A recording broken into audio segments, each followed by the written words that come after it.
प्रिय साथी, आपका मित्र अभिषेक मिश्रा आप लोगों को यह बताने का प्रयास कर रहा है कि अगुआ राज की अगुआ सरकार ने जिस तरह से झारखंड वासियों को नियोजन नीति का सौगात दिया है, वह एक बार पुनः न्यायालय का चक्कर लगा सकता है।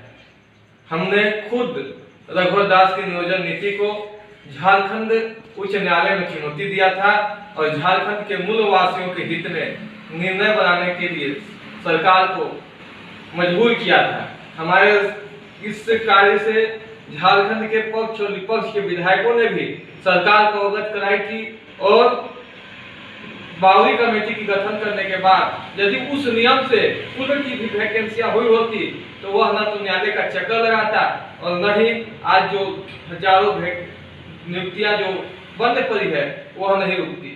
लेकिन अगुआ राज ने जो सौगात दिया है वह एक बार मैं यह कहना चाहता हूं कि पुनः वह न्यायालय की चक्कर लगाएगी और पास होने के बाद भी छात्रों को इसका खमियाजा भुगतना पड़ सकता है। देखिए दोस्तों, इस झारखंड राज्य में 3 लोग रहते हैं। एक गैर झारखंडी है जो कि झारखंड अलग होने के बाद या आज ही आकर के झारखंड में रह सकते हैं, रोजगार कर सकते हैं या वह नौकरी भी कर सकते हैं। ऐसी विधि पहले से झारखंड में बनाकर रखी गई थी।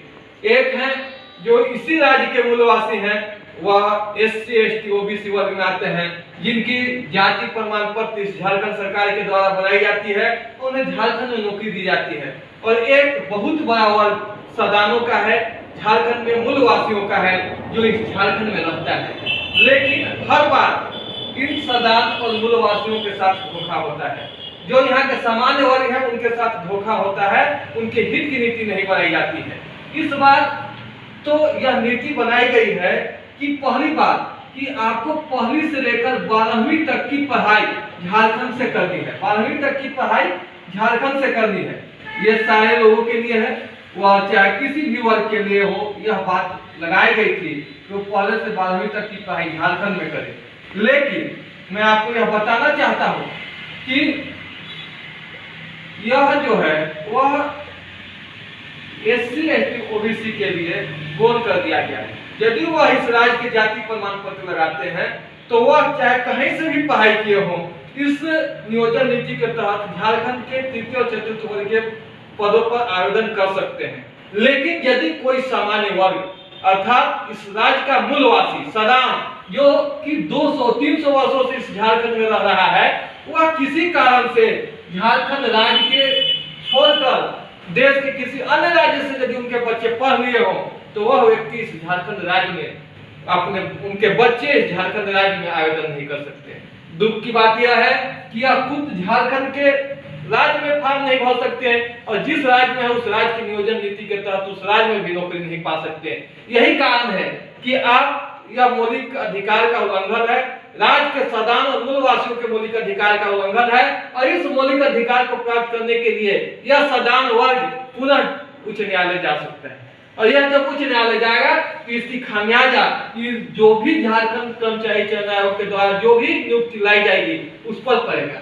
मैं यह भी बात बताना चाहता हूँ कि पहली से 12वीं तक की पढ़ाई यदि झारखंड में करने की बात हो तो इससे इस राज्य का 50% मूलवासी और सदान तो लाभान्वित होंगे, उसमें कोई शक नहीं है।